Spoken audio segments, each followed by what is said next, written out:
नमस्कार मित्रांनो, मी प्राध्यापक संतोष बोर्डे आपलं बोर्डेस करियर अकॅडमीमध्ये स्वागत करतो. मित्रांनो, आजचा व्हिडिओ हा एका वेगळ्या प्रश्नाचं उत्तर शोधण्याचा प्रयत्न करण्यासाठीचा आहे. प्रश्न काय? प्रश्न असा आहे की IBPS RRB PO, IBPS RRB clerk म्हणजेच असिस्टंट आणि IBPS क्लर्क या सगळ्या IBPSच्या परीक्षेच्या प्रिलिमिनरीचा रिझल्ट हा डिक्लेअर झालेला आहे आणि असे बरेच कॅन्डिडेट आहेत की ज्यांचा IBPS प्रिलिमिनरीचा रिझल्ट येतच नाही आहे. चा अर्थ असा की IBPS प्रिलिमिनरीची एक्झाम ते क्लिअर होत नाही आहे. कारण शोधण्याचा प्रयत्न आपण करणार आहोत यामुळे, कारण या एक्झामचा रिझल्ट आल्याच्या नंतर बऱ्याच कॅन्डिडेटशी बोलताना इतक्या वर्षापासून आणि बऱ्याच जणांशी डिस्कशन करताना आणि त्यांना बघताना मला माझं जे ऑब्झर्वेशन आहे किंवा मी जे ऑब्झर्वेशन केलं आहे तेच सांगण्याचा प्रयत्न मी या IBPSच्या एक्झामचं वारंवार प्रिलिमिनरी एक्झाम क्लिअर न होण्याचं कारण काय आहे ते या व्हिडिओमध्ये सांगणार आहे.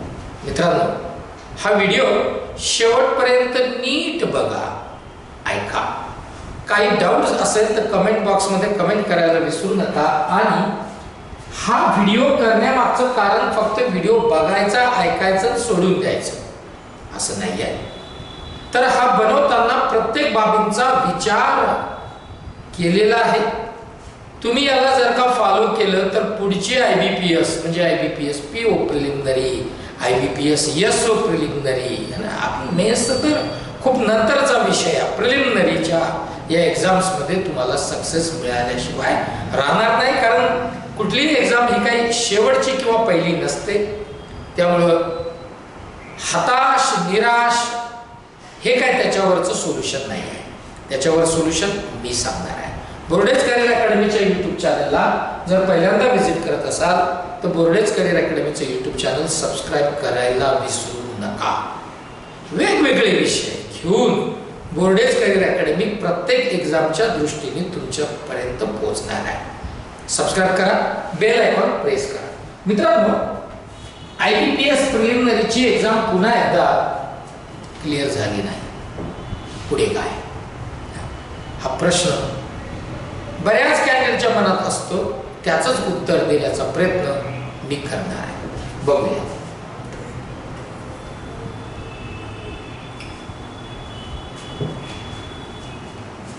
IBPSच्या प्रिलिमिनरीच्या परीक्षा क्लिअर न होणं म्हणजेच काहीतरी कमतरता किंवा तयारीत सुधारणा करण्याची आवश्यकता असू शकते.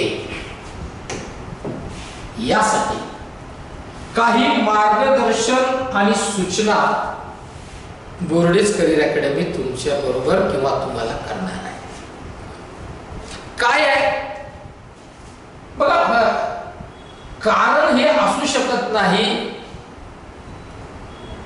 किंवा विनाकारण कुठलीही एक्झाम क्लिअर होणं किंवा न होणं असंही असू शकत नाही. पण ज्याला हे समजलं की काय कारण आहेत आणि ज्याने कारणाचा शोध घेऊन त्याच्यावर जर का त्या पद्धतीनं त्याला फॉलो केलं, त्या कारणाचा शोध घेऊन त्या कारणाला जर का दूर करण्याचा प्रयत्न केला तर कोणतीही IBPSची एक्झाम ही क्लिअर झाल्याशिवाय तुम्ही राहणार नाही. काय मार्गदर्शन आहे, काय सूचना मी करणार आहे, त्यातली सगळ्यात पहिली जी सूचना आहे ती ही आहे की स्वतःच्या कुमकुवत गोष्टी ओळखा. कुमकुवत म्हणजे वीक कुठे आहे ओळखलं पाहिजे. म्हणजे काय केलं पाहिजे की कट ऑफ पाहून आपल्या गुणांची तुलना करा आणि कोणत्या विषयात गुण कमी आहेत हे समजून घ्या. बरोबर आहे का? काय म्हणतात की कट ऑफ पाहून आपल्या गुणांची तुलना करा. जर 73 कट ऑफ आहे आणि तुम्हाला मिळालेले 40, 45, 50 जे काही मार्क्स असतील तर या गुणांशी तुलना करा. किती किती आहे आणि कोणत्या विषयात कमी गुण आहेत हे नीट समजून घ्या. पूर्ण एक दिवस त्याच्यावर गेला तरी हरकत नाही, पण त्याचं व्यवस्थित अनालिसिस करा. नाहीतर एक्झाम आली आणि एक्झाम गेली, पुन्हा IBPS ची द्यायचीच आहे असं समजून, पण ते काही नाही होणार, त्याच्यात चेंज नाही होणार काही. ज्या विषयात किंवा टॉपिक मध्ये तुम्हाला अडचण येते त्यावर अधिकचा वेळ द्या. द्या ना, काय प्रॉब्लेम आहे? हे सगळं करताना जेव्हा तुम्ही हे स्टडी करत असता, प्रिपरेशन तुमचं चालू असतं, तेव्हा मला वाटत नाही की तुमच्यापैकी असं कोणी असेल की ज्याला हे कळत नाही आहे की या सेक्शन मधले या टॉपिक मध्ये मला प्रॉब्लेम आहेत, मला ना ते मी त्या टॉपिक मध्ये वीकच आहे. हे न कळण्या इतपत तुमचा अभ्यास झाला नाही असं तर मी समजू शकत नाही. तेवढा तर आहे. तितकं तो कळतंय आपल्याला की या टॉपिक मध्ये मला अडचण आहे, पझल मध्ये मला अडचण आहे, ब्लड रिलेशन मध्ये मला अडचण आहे का, सिलो मध्ये मला अडचण आहे का, जो काय टॉपिक असेल मग ही अडचण आहे म्हणजे नेमकं काय आहे, काय होतंय, क्वेश्चन समजत नाही आहे, तो प्रश्न समजत नाही आहे का, समजल्याच्या नंतर पुढे सरकत नाही आहे, काय होतंय काय हे समजून घेणं आवश्यक आहे. आता कुमकुवत गोष्टी ओळखायच्या म्हणजे काय करायचं तर हेच करायचं आहे. हे फार वेगळं करायचं नाही. आणि बघा तुम्ही जर का हे तुम्ही करून पहा, बघा सक्सेस 100% तुमच्याकडे आहे. पद्धत बदलावी लागेल मित्रांनो तयारीची. म्हणजे काय करावं लागेल? म्हणजे काय करायला लागेल? तयारीची पद्धत बदलायची म्हणजे जुन्या पद्धतीनं वेळ घालवण्यापेक्षा नवीन स्ट्रॅटेजीचा वापर करा. थोडक्यात शॉर्ट ट्रिक्स जास्तीत जास्त यूज केल्या पाहिजे. जितक्या जास्त करता येतील तेवढ्या केल्या पाहिजे. सोबत नवनवीन संदर्भ पुस्तके खूप आहेत. आता तर काय तुम्हाला ऑनलाईन तर एवढं सगळं मिळतं ना. नवनवीन संदर्भ पुस्तकं, मटेरियल आणि टेस्ट सिरीज वापरून पहा. वेगवेगळ्या टेस्ट सिरीज याच्यात काय प्रॉब्लेम काय आहे? मी म्हणून सजेस्ट करत असतो प्रत्येक वेळेस टॉपिक वाईज मॉक द्या. म्हणजे त्याच्यासाठी वेगळं क्वेश्चन बँक तयार होतं तुमच्याकडे. बाकी फुल लेंथ द्यायची वेगळी द्या, त्याच्यासाठी वेगळं होतं. जीकेचं करायचं आहे क्विजेस द्या, इंग्लिशचे क्विजेस द्या. म्हणजे वेगवेगळे हे जे रेफरन्सेस असणारे टेस्ट सिरीज ज्या आहेत ना या तुमच्या हाताखालनं आणि डोळ्याखालनं जातात. तयारी नाही तर मग तेच आपलं ते एखादं बुक घेतलं त्याच्यातूनच सुरू केलं, एखादं बुक घेतलं त्याच्यातूनच सुरू केलं. मग काय मला तर कळतच नाही बाबा काय म्हणजे कसं प्रिपरेशन असं नाही हो चालत. उगाच आपलं एखादं बुक घ्यायचं त्यातले 50 क्वेश्चन बघायचे, ते करायचे, पुन्हा तेच मग होतंय काय होतंय? काहीच होत नाही ना पुढे. असं नाही. तुम्हाला हे टेस्ट जे आहेत ना टेस्ट सिरीज या वेगवेगळ्या वापरून पाहाव्या लागतील. बघा पुढे सगळ्यात महत्वाचा फॅक्टर आहे मॉक सोडून सगळं करतो असं तर अजिबातच चालणार नाही. जितक्या देता येईल तितक्या मॉक द्या. आणि हे लक्षात ठेवा की तुम्ही ना दिवसाची सुरुवात ही दिवस आपल्याला युटिलाइज करून घ्यायचा आहे. तो वेस्ट नाही केला पाहिजे. गप्पांमध्ये, हसण्यामध्ये, खिदळण्यामध्ये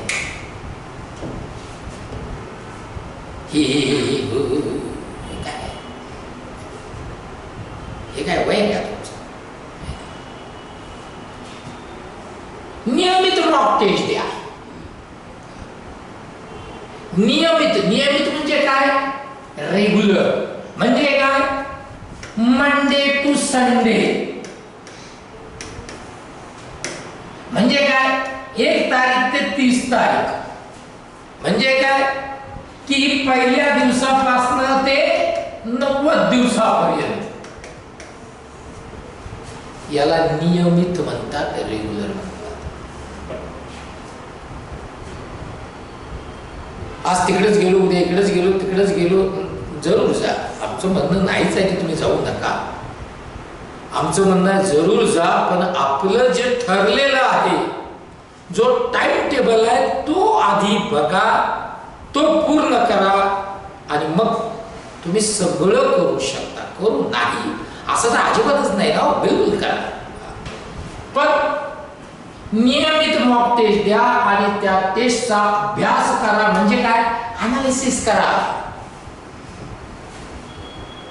म्हणून रोज सांगतोय तुम्हाला, प्रत्येकाला सांगतो की चार्ट तयार करा. चार्टच्या पुढे तो टॉपिक लिहा. आता क्लिअर आहे, सरळ आहे, कोणाला विचारायची गरज नाही. कोणता ज्योतिष येऊन हे सांगायला पाहिजे असंही नाही की मी मॉक दिल्याच्या नंतर समजून घ्या मी मॉक देतोय आणि मॉक दिल्याच्या नंतर मी जर का चार्ट तयार केला, त्या चार्ट बॉक्स मध्ये मला कोणत्या टॉपिक मध्ये मार्क्स येत नाहीत किंवा वीक वाटतो हे मला तेव्हाच कळालेलं असतं, पटकन देऊन टाका आणि सेम डे त्याच्यावर वर्कआउट सुरू करून टाका, काम सुरू. त्याचा नीट अभ्यास, अनालिसिस करायचं. म्हणजे काय करायचं? हेच करायचं आहे. अहो जे येत आहेत ते पुन्हा पुन्हा पुन्हा पुन्हा पुन्हा पुन्हा नको. जे येत आहेत ती तुमची बाजू ही स्ट्रॉंगच आहे. जे येत नाहीत ते खरे आहे. ज्या प्रश्नांमध्ये चूक झाली ते प्रश्न पुन्हा सोडवा. वाटतंय ना आपल्याला पझल डी आहे, स्लिप डी आहे, पुन्हा सोडवा. एकदा, दोनदा, तीनदा, चारदा, पाचदा, सहादा, कितीदा, काय काय म्हणजे आपल्याला वेळेचं बंधन कुठे आहे? 24 तास आहे दिवसातनं.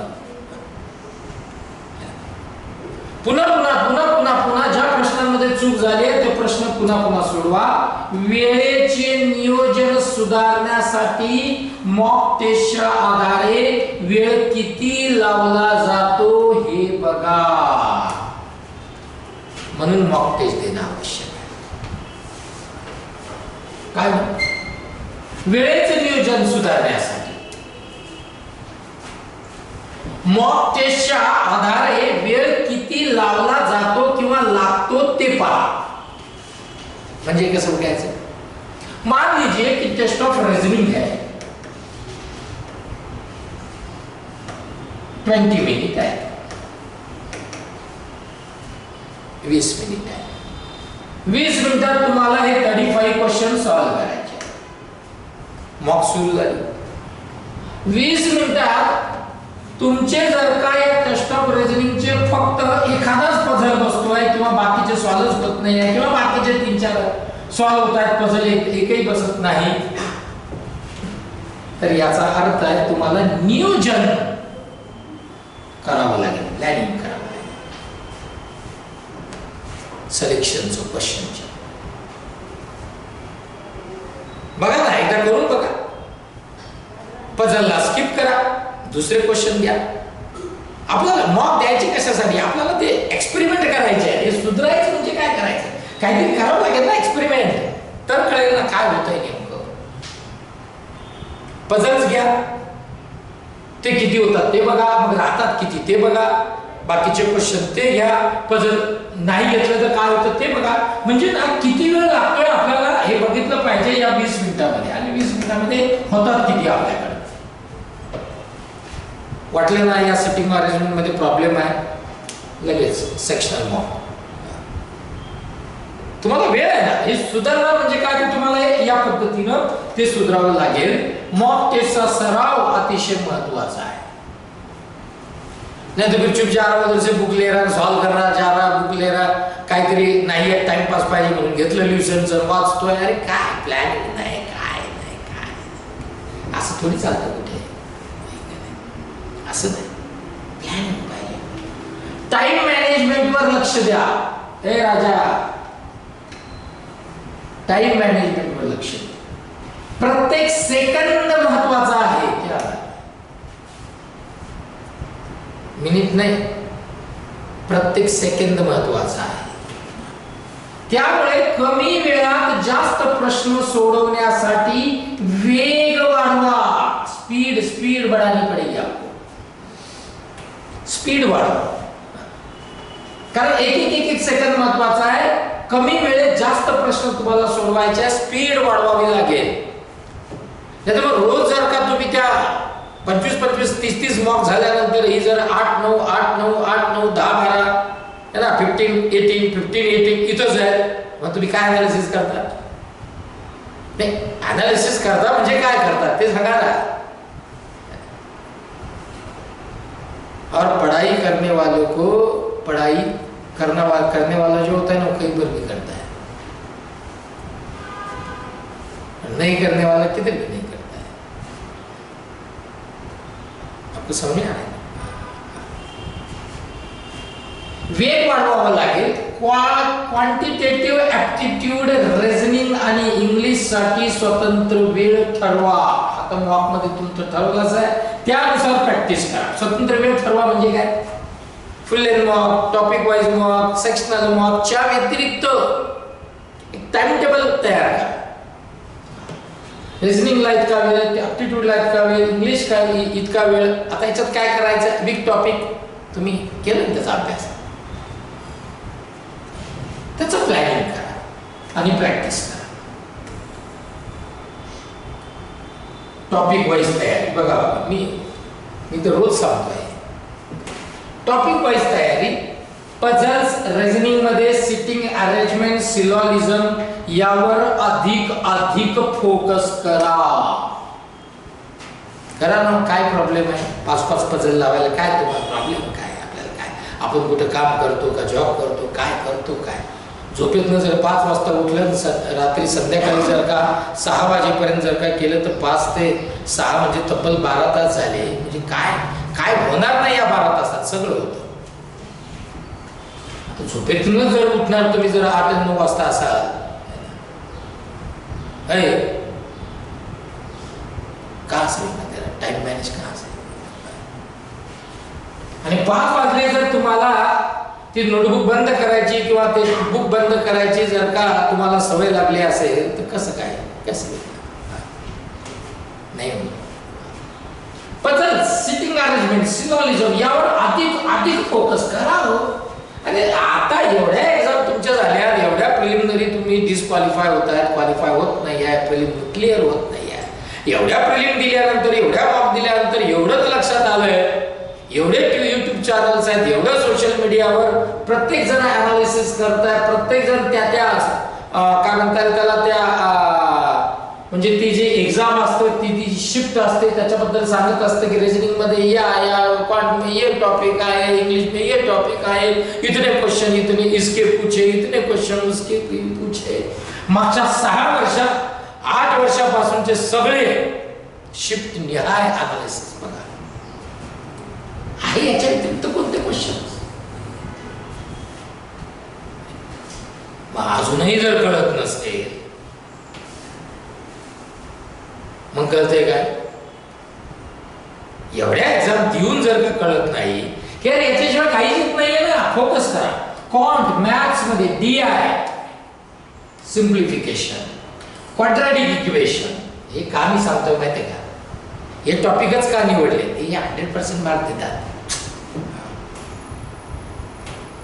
टाइम अँड वर्क मध्ये प्रॉब्लेम असू शकतो, प्रॉफिट अँड लॉस मध्ये प्रॉब्लेम असू शकतो, time distance, board stream problem असू शकतो, SRDI प्रॉब्लेम येऊ शकतो. इकडे जर का या टॉपिकवर तुमचं फोकस आहे ना चांगला आणि तुम्ही मस्त एकदम परफेक्ट झालेले आपला 100% मार्क देऊन जाता नाही. याच्या व्यतिरिक्त काय येतं एक्झाम मध्ये? इतक्या वर्षापासून देत आहे, काय करता, काय देता? हे टॉपिक वाइज तयारी करणं आवश्यक आहे. क्वांट मध्ये काय करायचं? DI करा, हो 3-4 DI. 10 मिनिटाचे जर का 10 जरी घेतले तरी तरी 100 मिनिटं होतात. 1 तास 40 मिनिटं. आपलं 1 तास तुम्हाला 100 मिनिटं होते. काय आहे काय त्याच्यात? सिम्प्लिफिकेशन काय वेगळं येणार आहे? DI मध्ये, सिम्प्लिफिकेशन मध्ये, केसलेट मध्ये, कॉन्ट्रारी 100% मार्क येणार. मॅक्सिमम ट्राय करा ना, सराव करा, प्रॅक्टिस करा याच्यावर. Reasoning, puzzle, seating arrangement, syllogism, input output, blood relation, inequality, बस त्यातल्या त्यात या तिघांवर करा. इकडे DI सिम्प्लिफिकेशन, क्वाड्रॅटिक इक्वेशन. अहो इंग्लिशचं तर ना ठरलेला पॅटर्न आहे, ठरलेला आहे. English comprehension, cloze test, error detection, याच्या व्यतिरिक्त काय आहे याच्यात? सराव करा, रोज क्विजेस द्या. अहो 10 द्या, 10 English, 10 quant, 10 reasoning, 30 to 10 minutes chai, 300 minute. वेळ काय काय नाही वेळ. 300 मिनिट म्हणजे काय? 300 मिनिट आपण यातल्या अर्ध्यापेक्षा अर्धे मिनिट तर आपण एखाद्या मित्रावर गेलो तर प्रोझॉनला तर त्याच्यापेक्षा जास्त मिनिट होऊन जातात, पत्ताच लागत नाही. संडेच्या दिवशी जर फिरायला गेला पुढे तर याच्यापेक्षा कितीतरी जास्त जातात. नाही जात का? जात. अब इंग्लिश रीडिंग कॉम्प्रिहेन्शन कसं सुधरेल तुझं इंग्लिश? रे राजा, न्यूजपेपर वाचतो का कधी? कधीच नाही. कधी होक्यावर काम केलंय का? कधीच नाही. मग कसं तुझं इंग्लिश मध्ये मार्क्स वाढणार आहे? किती क्लोज टेस्टचे क्विजेस दिले? कधीच नाही. एरर डिटेक्शनचे किती क्विजेस दिले? कधीच नाही. दिले कधीतरी दिले, आठवलं म्हणून दिले. नियमित रेग्युलर सराव पाहिजे मित्रांनो. आता हे झालं टॉपिक वाईज.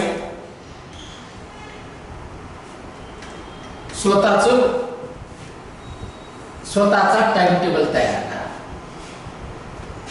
वेळापत्रक, टाइम टेबल करू नका.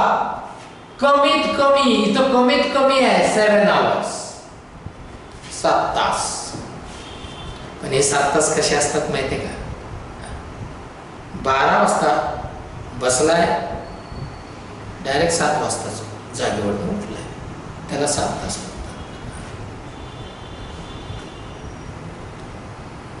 चाय पीने को जा रहा है, उधर जा रहा है, इधर जा रहा है, 7 आवर कसे होतील ते? असं. अहो 3 तासाच्या मूवी मध्ये एकच असतो ना इंटरव्हल, का दर 1 तासाला इंटरव्हल असतो 3 तासाचा. तसं 7 तासाच्या अभ्यासामध्ये इंटरव्हल किती पाहिजे? खूप झाले तर 2.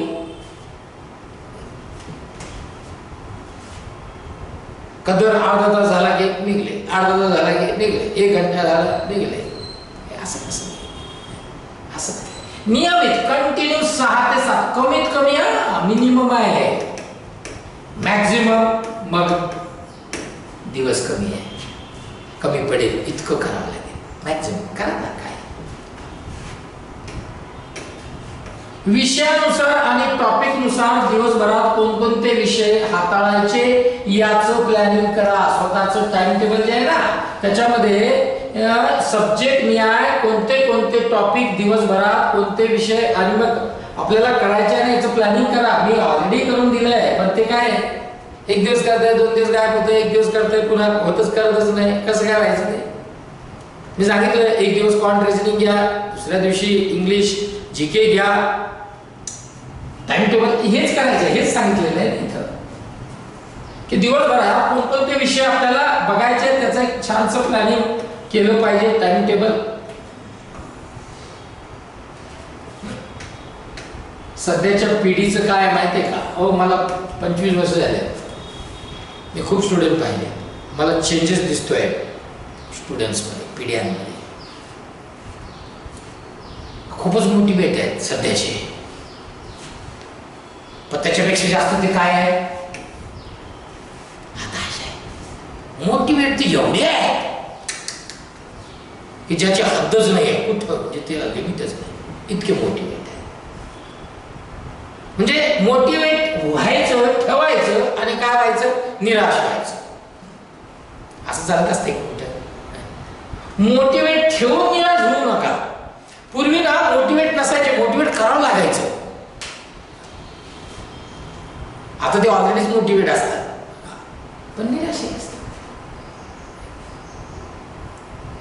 म्हणजे काय, परीक्षेतील अपयश तुम्हाला थांबवू नये, त्यातून शिकून पुढे जा. प्रिलिमिनरी नाही झाली ना क्लिअर, का नाही झाली, स्कोर कार्ड आलाय ना, मग त्यातून शिका, पुढे जा. काय शिकायचं याचं सगळं प्लॅनिंग मी सांगितलं या व्हिडिओ आतापर्यंत. पुढे जा, स्वतःवर विश्वास ठेवा. मुझे जम नहीं सकता, मुझे आ नहीं सकता, मैं इम्प्रूवमेंट नहीं कर सकता, असं नाही. स्वतःवर विश्वास ठेवा. मी करणार, मला जमणार, मी जमवणारच, मी करणारच. असे मोटिवेट आहेत तुम्ही सगळे आत्ताचे. पण मोटिवेट कधी असतात ते, सकाळी 2-4 तास, संध्याकाळी संपलं मोटिवेशन. कुठेतरी काहीतरी 1-2 व्हिडिओ पाहिले सक्सेसचे, मोटिवेट, व्हिडिओ संपला, मोटिवेशन संपलं. मोटिवेट असलं पाहिजे आणि निराश हा विषयच नाही हो. आणि काय, स्वतःवर विश्वास ठेवून लहान लहान यशस्वी पावले उचलण्याचा प्रयत्न करा. म्हणजे सगळ्या एक्झाम द्या, ही एक्झाम द्या, ती एक्झाम द्या, ती एक्झाम द्या. लहान लहान एक्झाम पण दिल्या पाहिजेत सगळ्या. नाही तर मग मी RBI ग्रेड 20 होतो, तुला कोण थांबवलं पाहिजे. बघ एखाद दिवशी SSC MTS ची पण देऊ. सेशन 2 मध्ये काय होतंय तर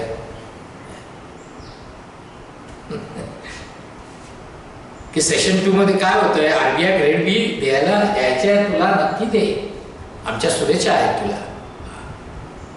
पण SSC MTS सेशन 2 बघ ना एकदा, मग कळेल की 150 मधनं 40 मिळतात, 50 मिळतात, 60 मिळतात. पुढे जातच नाही गाडी, सरकत नाही. म्हणून यशस्वी पावले उचलण्याचा, लहान लहान यशस्वी पावले म्हणजे काय करायचं आहे, सगळ्या एक्झाम द्यायच्या, एक एक. बघा काय असते माहिती आहे का, की एक्झाम छोटी आहे का मोठी आहे, that is not a part, that I take. Confidence is a very important part. एखादी एक्झाम आपण छोटी का व्हायला क्लिअर झालो ना, आपल्याला काय ती जॉईन करायचं नाही करायचं पुढचा मुद्दा येतो नंतरचा. पण एक एक्झाम जर का छोटी का व्हायला क्लिअर झालं ना, तर कॉन्फिडन्स वाढतो. अरे नाही जमणार आहे, एक पाऊल पुढे झाले. निराश होऊ नका, मोटिवेट राहून समाप्ती आणि पुनरावलोकन. म्हणजे काय, संपूर्ण अभ्यासक्रम संपूर्ण पुन्हा एकदा प्रत्येक टॉपिकचे पुनरावलोकन करा. म्हणजे काय, मी नाही का, म्हणून बोर्डेज करिअर अकॅडमी सातत्यानं 25 वर्षापासून एक जे आहे ना, हा फंडा म्हणण्यापेक्षा बऱ्याच लोकांना, बऱ्याच विद्यार्थ्यांना, कॅन्डिडेटला त्याचा फार कंटाळा येतो. पण बोर्डेजनी ठरवूनच टाकलेलं आहे, पुढचं पाठ आणि मागचं सपाटच नको. एजेसचे बघितले ना, क्लॉक झाला ना, पुन्हा एजेस, पुन्हा क्लॉक.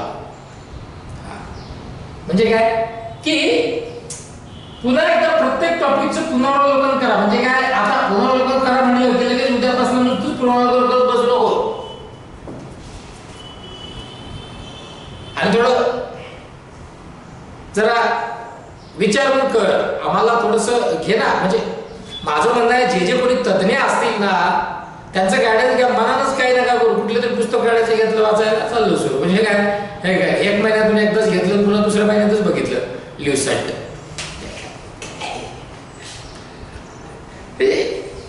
ते हसण्यासारखं नाहीये का, तुम्ही सांगा. ही फॅक्ट आहे हा. मी माझा एवढा प्रदीर्घ याच्यातला म्हणजे इतका मोठा एक्सपिरियन्स झाला आहे.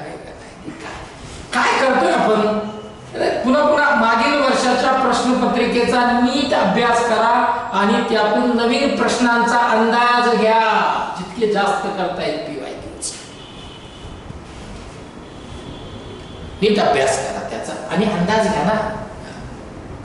मी बघतोय बऱ्याच स्टुडंट मध्ये खूप चेंजेस येतात या मॉकमुळे, करतात ते चांगलं. आता सहकार्य आणि मार्गदर्शन घ्या. मित्रपरिवार, टीचर्स किंवा ऑनलाईन प्लॅटफॉर्मच्या माध्यमातून मार्गदर्शन जिथून जिथून घेता येत असेल तिथून घेतलं पाहिजे. पण नुसतंच ते व्हिडिओ बघून तुमचं काही होणार नाही. मार्गदर्शन म्हणजे काय, त्यातनं शिका आणि स्वतः करा, काहीतरी ट्राय करा. नुसतं बघायचं सोडून द्यायचं. मित्रपरिवार, आपल्याला वाटतं की आपल्या आजूबाजूला बसलेला आहे त्याला या टॉपिक मध्ये तो चांगला आहे, काय प्रॉब्लेम आहे त्याची हेल्प घ्या, विचारा त्याला आपल्याला काय त्याच्यात प्रॉब्लेम आहे. टीचर्सला विचारलं पाहिजे, बिलकुल विचारायलाच पाहिजे.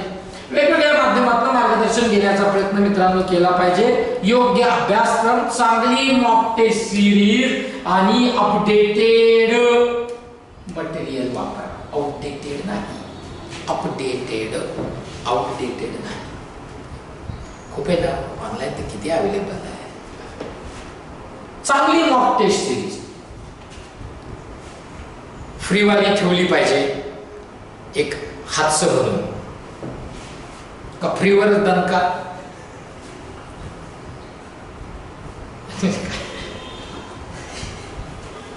काय म्हणजे मला तर कळतच नाही. रिचार्ज 200 रुपयाचं करायचं तर हा 400चं करतो आणि फ्रीवर दणका उडवतो.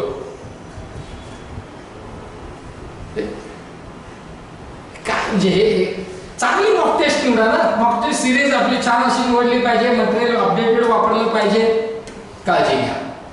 आता या सगळ्या टिप्स जर का तुम्ही मित्रांनो व्यवस्थित फॉलो केल्या तर तुमची क्षमता आणि गुण म्हणजे मार्क्स नक्कीच वाढतील. कोणत्याही अपयशामुळे निराश न होता पुन्हा नव्या जोमाने तयारीला लागा. काही होत नाही, एक्झाम काय आहे, ठीक आहे, झाली एक्झाम झाली, IBPS आपली क्लिअर नाही झाली, काय निराश होण्याचं कारण नाही. नाही तर निराशच व्हायचं नाही, पुन्हा काहीच करायचं नाही, असे नाही चालत. आपण नुसतंच निराश होतो, रात्रभर मला झोप लागली नाही, बरं मग पुढचं काय ते सांगा, काहीच नाही. रिझल्ट लागला, माझं मनच लागलं नाही, पुढं सांग कसं लावायचं मन. ते झालं, आता पुढे काय, म्हणजे काय नव्यानं जोमानं तयारीला लागलं नाही पाहिजे का. झालं ठीक आहे, IBPS एक्झाम नाही झाली क्लिअर, आपले खूप प्रॉब्लेम म्हणजे आपण खूप चुका केल्या, त्या चुका सुधारण्याचा प्रयत्न या व्हिडिओच्या माध्यमातून मी करतोय. आणि नक्की एक दिवस सांगतो की एक दिवस असा असेल तुम्ही यशस्वी झालेले असाल, हा माझा दावा आहे. इतनों को देखा मैंने कि उनको इतना भी नहीं आता था. इतनों को देखा मैंने कि उनको इतना भी नहीं आता था. जब देखा मैंने उनको कि उनको जो आता था वो किसी को भी नहीं आता था. तो यशस्वी होना त्याला काय, पण या टिप्स फॉलो कराव्या लागतील मित्रांनो. आणि मला असं वाटतंय एक चांगलं IBPS एक्झाम क्लिअर होण्याचे, वारंवार क्लिअर न होण्याचे कारण या व्हिडिओच्या माध्यमातून मी तुमच्या समोर ठेवले आहे. बाकी फॉलो करा टिप्स, सक्सेस मिळत कसं नाही, मिळणारच, हा विश्वास मी तुम्हाला देतो आणि इथे थांबतो. बाकी बोर्डेज करियर अकॅडमीचं YouTube चॅनल सबस्क्राईब करायला विसरू नका, ज्याची लिंक टेलिग्राम आपल्या डिस्क्रिप्शन बॉक्समध्ये आहे. टेलिग्राम चॅनल सबस्क्राईब करा. सोबत मित्रांनो बोर्डेजचा ॲप डाउनलोड करून घ्या, म्हणजे सगळे प्रॉब्लेम, त्याचे उत्तर, त्याचं सोल्युशन, त्याचा आन्सर तुम्हाला मिळेल. थांबतो. जय हिंद, जय महाराष्ट्र.